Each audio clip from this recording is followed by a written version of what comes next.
Greetings and salutations, I am your humble Adobe instructor, AJ Wood, and you're watching episode number 43 of I Create Content.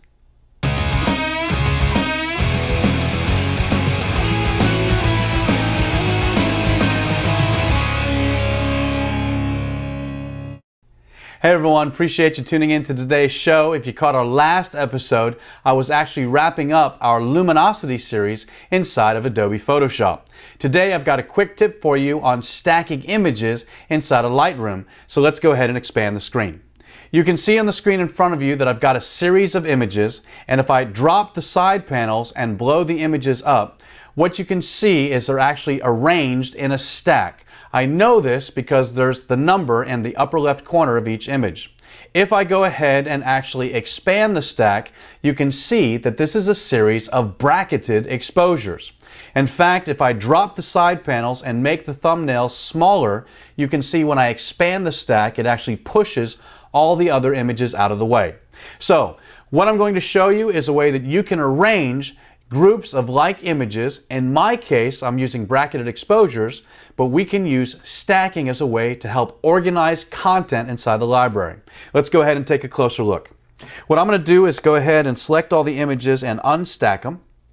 And if you take a look, what I've got are a series of different bracketed exposures. Now, to make a stack, it's very simple. You choose your first image, select your range of images. In this case, I selected 3, and we can just do Command G on a Mac, that'd be Control G on a PC, to group as a stack. If I want to unstack the photos, that's just going to be Command Shift G or Control Shift G on a PC, and that will unstack. I'm going to go ahead and just stack all the images together, and if I want to use the menu, it's simply going to be Photo, Stacking, and then group into a stack. So now I've actually got all 15 images grouped together, and if I click on the stack icon, this will expand the 15 so you can see them, and notice it says 1 of 15, 2 of 15, 3 of 15. If I click on my stack icon again, everybody collapses. If I want to do a keyboard shortcut to expand and collapse, that's simply S on the keyboard to expand the stack, S again to collapse it down. If I right-click on the stack, here are all of the options for stacked images. So I can unstack, of course. I could remove an image from the stack. I could split the stack in half, expand everything, or change the order of the images.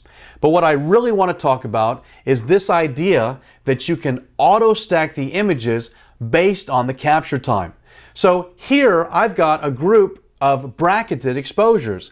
It would be nice, instead of manually going through and grabbing each set of 3, if they would just stack on themselves. I can do that with the auto stack feature. Let's take a look. What I'll do is go ahead and unstack everything. Nothing is selected on the screen, and I can either go to Photo and Stacking, or in my case I'll just right click and go to Stacking, and I'll choose Auto Stack by Capture Time. Now your default option is going to be 1 minute. And this basically means all of the images that were shot within a minute of each other would be grouped into a stack. In my case, I'm going to use a smaller time window for images that were shot closer together because I normally do my bracket exposures in burst mode. So chances are that my images are probably, less than 10 seconds apart. So what I'll do is take the slider, move over here to about 10 seconds apart, and notice that it tells me I'm going to have more stacks, and I'll have approximately 5 stacks. I'll hit the stack button, and now everything is grouped. Now, the reason it doesn't look any different, they're all expanded. So I'll use the command right-click and say stacking, collapse all the stacks, and you can see I've actually got 5 different stacks. They're all bracketed exposures. If I actually go through and start clicking, here's one set, this is a different set, here's the final set over here. That is stacking images inside of Lightroom. So it's a very useful feature. Take advantage of the auto stack by capture time. I think it's very useful.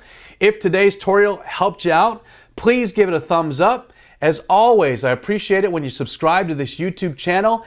Hit that share button. Let your friends know that I'm here and I create the tutorials that you ask for. Leave me questions on Facebook, on Twitter, on Google+, my blog, ajwood.com, or this YouTube channel. You guys have an excellent afternoon, and I'll see you next time.